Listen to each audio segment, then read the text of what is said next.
안녕하세요. 오니기리맨입니다. 제가 이번에 일본으로 워킹홀리데이를 가게 되었는데요. 정말 너무나도 감사하게 제가 한 번에 합격을 하게 됐습니다. 너무 감사합니다.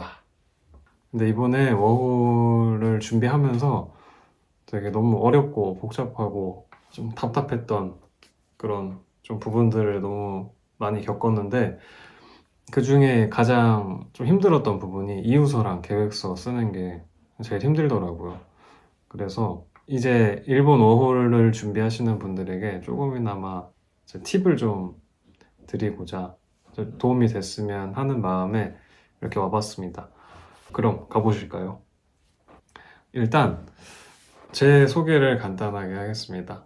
저는 나이가 일단 20대가 아니고 거의 막차 만 30살이고요. 뭐 일본어 학과도 아니고 일본어를 정말 할 줄도 잘 모르는, 일본어 수준을 상중하라고 치면은 하 정도의 레벨이라고 보면 될 것 같아요. 그 정도로 일본어도 정말 못하고 자격증도 없고 나이도 좀 있는 편인데, 되게 운이 좋게 합격을 하게 됐습니다. 한번 차근차근 한번 가보겠습니다. 신청하고자 하는 워킹홀리데이 비자에 대한 정확한 의미를 알고 있어야 됩니다. 워킹홀리데이 비자는 한국의 청년을 대상으로 다양한 일본 문화와 생활 양식 등의 경험을 체험할 수 있는 기회를 얻는 비자입니다. 그러니까 쉽게 말해서 일본으로 우리가 공부를 하러 가는 것도 아니고 뭐 취업을 목적으로 가는 비자가 아니라 일본 문화를 느끼고 경험하고 그런 뭐 생활 양식을 체험하러 가는 그런 비자를 우리가 신청하는 거다. 워킹 홀리데이는 그런 문화 체험에 대한 포커스로 맞춰져 있다.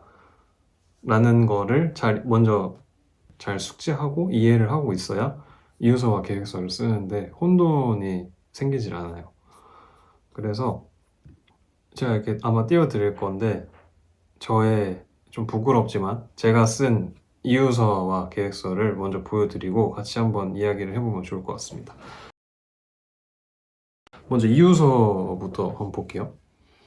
이유서에는 크게 5가지 카테고리로 나눠서, 처음엔 이제 자기소개, 그리고 뭐 일본에서 워킹홀리데이를 해야 하는 이유, 일본에서 하고 싶은 것, 일본어 실력 및 준비 상황, 그리고 워킹홀리데이 이후의 계획, 이 정도로 이렇게 2장을 썼습니다.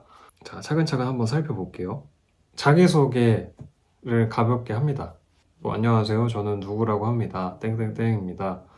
뭐 저는 제가 쓴 거는 뭐 평소 패션을 비롯해 다양한 디자인과 예술 분야에 관심과 흥미를 가지고 있다. 뭐 또로로로로 하면서 뭐 이렇게 저는 읽기가 좀 민망하긴 한데 하여튼 뭐 이렇게 썼습니다. 어쨌든 이걸 정리를 해보면 저는 나는 이런 사람이다. 나는 뭐 일본에 관심을 가지게 된 계기가 뭐 이런 거다. 그러니까 여러분들도 지금 일본 워홀을 준비하시는 분들도 일본의 어떤 문화들, 뭐 음식이라던가 일식이 좋다, 나는 오타쿠다, 애니를 너무 좋아한다던가, 뭐 일본의 디자인이 너무 좋다던가, 뭐 다 다양하게 있을 거잖아요. 그거를 이제 솔직하게 내가 이런 것 때문에 관심을 가지게 됐다 라는 거를 먼저 이렇게 도입부에 써주면 됩니다. 자기의 이야기를 하면 돼요. 그리고 다음으로는 일본에서 워킹홀리데이를 해야만 하는 이유. 그러니까 이 파트에서는 한국인이 일본에서 비자 없이 90일 동안은 무비자로 여행을 할 수 있는 걸로 알거든요. 근데 그럼 90일 동안 무비자로 있을 수 있는데 왜 최대 1년 동안 있을 수 있는 워킹홀리데이 비자를 받아야 되냐? 뭐 그런 거에 대한 얘기를 해주면 돼요, 여기서. 저 같은 경우에는 일본 여행을 했을 때 너무 그 마음이 편안함과 정서적인 그런 분위기, 안정감도 느껴지면서 너무 좋은 기억으로 여행을 갔을 때 남아있다. 그거를 넘어서 일본에서 살아보고 싶다는 생각이 너무 자연스럽게 들어서 그 일본 문화와 삶을 더 가까이에서 체험하고 느끼고 싶다. 그래서 여행자일 때는 발견하지 못했던 그런 매력들을 일본에서 살면서 좀 경험해보고 싶다. 그래서 워킹홀리데이는 뭐 이런 너무 기회가 될 것 같다. 뭐 이런 걸 체험하고 싶다. 뭐 이런 식으로. 뭐 저는 이렇게 썼는데 여러분들도 여러분의 이야기를 이렇게 쓰면 됩니다. 여행으로 말고도 꼭 워킹홀리데이를 해야 되는 하고 싶은 그런 이유를 써주면 돼요. 일본의 문화를 더 가까이에서 깊게 체험해보고 싶다. 이런 마음이 들어서 워킹홀리데이를 꼭 하고 싶다. 라고 저는 이렇게 써봤습니다. 그리고 일본에서 하고 싶은 것. 저는 아까 말했던 관심을 가지게 된 계기랑 조금 이어서 말을 했어요. 저는 약간 관심을 가지게 된 게 처음에는 저는 일본의 패션을 좋아해서 관심을 가지게 됐다라는 걸 썼기 때문에 이제 여기에서 일본에서 하고 싶은 것도 연결을 해서 써주면 됩니다. 조금. 그러니까 일본에서 생활을 하게 된다면 저는 뭐 제가 평소 좋아하던 패션과 옷과 디자인, 뭐 그런 커피도 제가 좀 좋아해서 뭐 그런 문화를 중심으로 다양한 경험을 쌓고 싶다. 뭐 이런 거를 써주면 돼요. 여러분만의 이야기를 또 엮어서 일본에서 하고 싶은 것을 잘 써주면 됩니다. 그리고 일본어 실력과 준비 상황. 이거는 그냥 여러분들의 또 이거 다 각자 여러분의 이야기를 하라고 계속 하는데 그냥 여러분의 일본어 실력을 다 얘기해주면 돼요. 뭐 아니면 자격증이 있다면은 자격증이 나는 어느 정도 그 수준 JLPT가 있다, 뭐 JLPT 몇이 있다, 뭐 그런 얘기를 해줘도 되고 아니면은 뭐 저 같은 경우에는 솔직하게 썼어요. 일단 제 일본어 실력은 아직 초급 수준이지만 꾸준히 학습하여 실력을 향상시키고 있습니다. 왕초보 독학 일본어 교재를 통해서 기본적인 문법과 단어를 익혔고 일본 드라마나 예능 등 다양한 콘텐츠를 접하면서 자연스럽게 언어에 익숙해지려고 노력하고 있습니다. 저는 정말 이렇게 뭐 독학 일본어 교재 하나 봤다, 뭐 언어 교환 어플을 통해서 일본인들이랑 통화하면서 뭐 이런 표현들을 얘기해보고 뭐 이런 걸로 공부를 하고 있다. 그리고 올해 안에 뭐 JLPT N3 자격증 취득하는 것을 목표로 공부하고 있다. 그냥 솔직하게 그냥 그래 나 일본어 못한다. 근데 그래도 열심히 이렇게 준비하고 있다. 라는 걸 그냥 솔직하게 써봤습니다. 꼭 제가 봤을 때는 일본 워홀 비자는 고급 인력을 뽑는 비자가 아니라고 생각을 해요. 그러니까 일본어를 엄청 잘 해야만 갈 수 있는 거는 아니라는 게 저로서 증명이 된 거죠. 이 정도 수준인데도 뽑아줬으니까. 어쨌든 뭐 언어는 잘하면 무조건 당연히 좋겠지만 뭐 이런 상황인데도 어쨌든 갈 수 있다.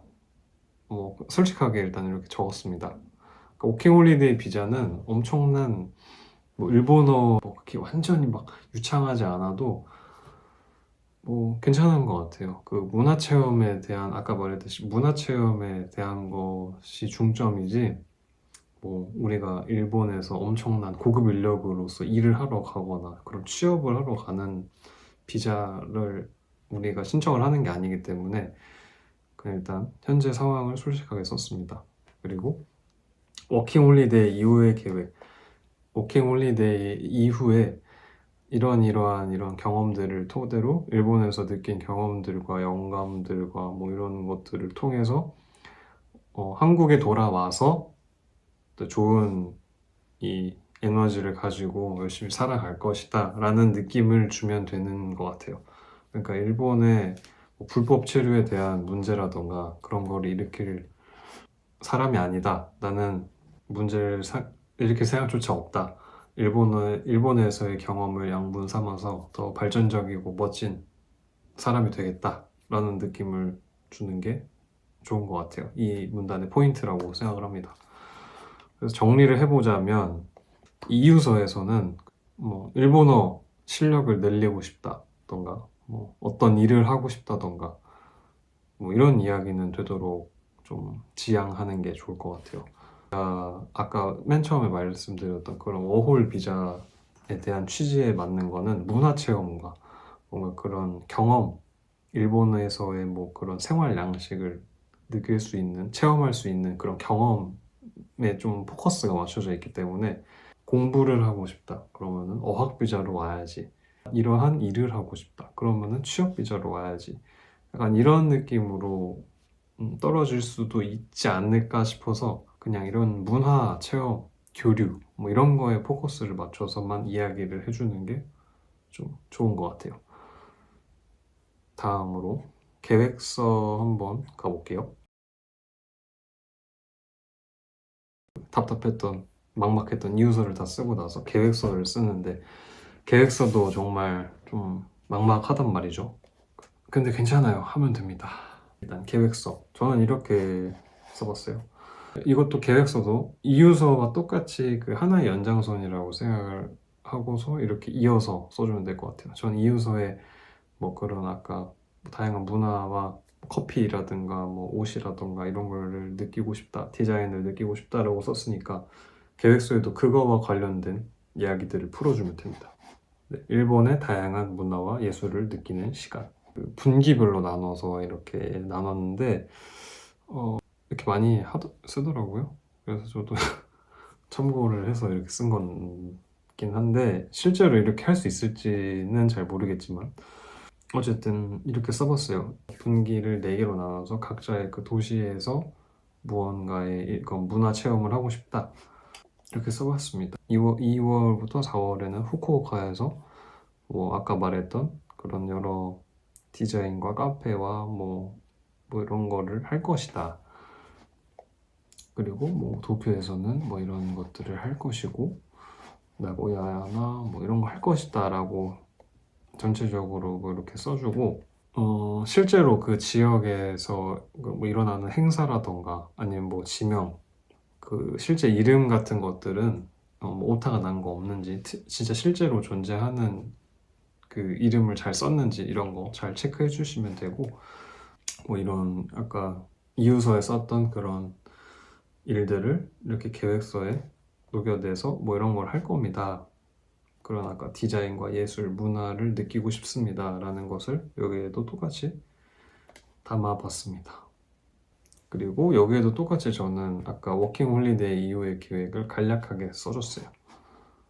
그러니까 이유서와 계획서를 이렇게 따로 딱 분리하는 게 아니라 이렇게 이유서의 내용을 또 계획서에서 이렇게 하나로 그러니까 이유서와 계획서가 한 세트가 바로 되는 느낌이 나도록 큰 흐름으로 이렇게 가져가야 되는 것 같아요.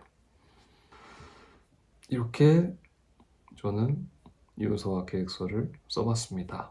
어쨌든 정리를 한번 해볼게요. 일단 저만의 팁은 첫 번째로 그 워홀 카페를 가입을 해서 합격자들의 이유서와 계획서를 최소 10개 이상은 쭉 봐주세요. 그러면서 어떤 느낌으로 써야 되는지 이런 느낌이구나 그 감각을 한번 익히는 시간을 처음에 먼저 가지면 좋을 것 같아요.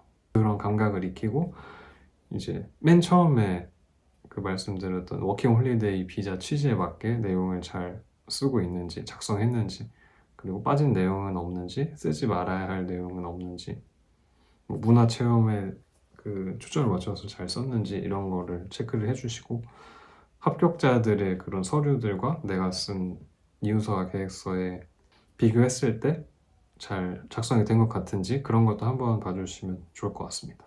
그 두 번째로는 서류를 조금 깔끔하게 가독성이 좋게 만드는 게 좋을 것 같다는 저의 생각입니다.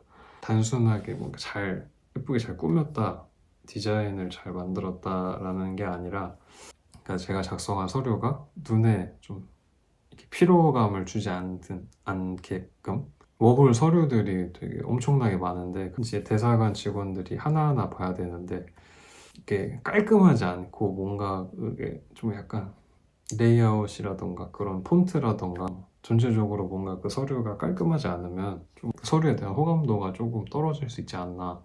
그래서 일단 전체적으로 좀 깔끔하게 만드는 게 좋을 것 같다라는 게 저의 생각이고요.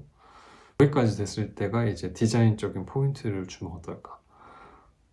그 수많은 서류 홍수들 사이에서 저만의 이유서와 계획서가 어느 정도 그래도 좀 눈에 보이려면은 약간의 그런 포인트가 있으면 좋지 않을까 싶어서 저 같은 경우에는 그래서 조그만한 그런 뭐 일러스트 같은 거를 넣긴 했었는데 근데 꼭 꾸미지 않아도 되는 것 같아요. 뭐 그냥 진짜 완전 심플하게 그냥 깔끔하게 내용만 잘 들어가게끔 뭐 제출을 한다면은 뭐 전혀 뭐 그 꾸미지 않는다고 해서 불합격을 받거나 그런 거는 아니지만 뭐 정해진 양식이 없고 자유롭게 쓸 수 있는 부분이니까 각자의 색깔을 넣어서 좀 만들면 어떨까라는 게 저만의 생각입니다. 그리고 뭐 번역 이런 거 오타 난 거 없는지 잘 체크해 주시고요. 이 정도인 것 같습니다. 여러분들, 저도 했으니까 여러분들도 하실 수 있습니다. 그럼 화이팅! 감사합니다.